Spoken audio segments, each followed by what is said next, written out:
Anası, al bugün hazır sinemeyin. Жаңа көрдік қой, ашуланып, қуанып тұрған табиғатты. Енді біз қазір сендерге мынандай табиғат ана деген ертегіні қазір сендерге оқып беремін. Табиғат ананың үш қызы болыпты. Күн, су және ағаш деген.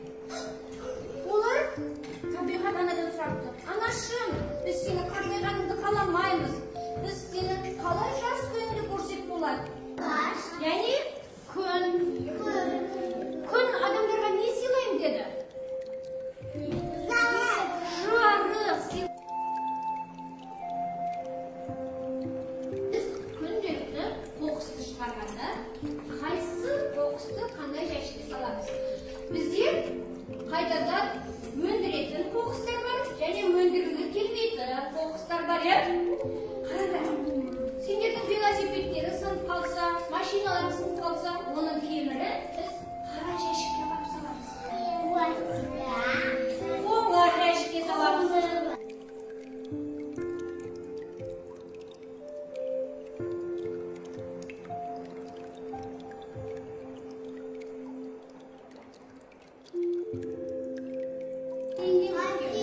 Табиғат екіге бөлінеді.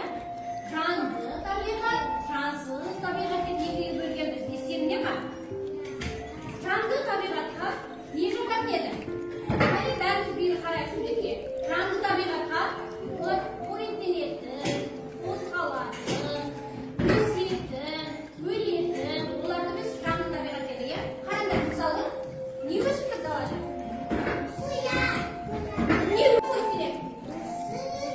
Су ішеді бұлар, су ішеді. Сусылар өсе ме?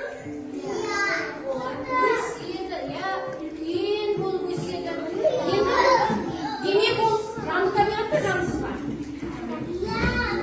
Жанды табиғат. Олар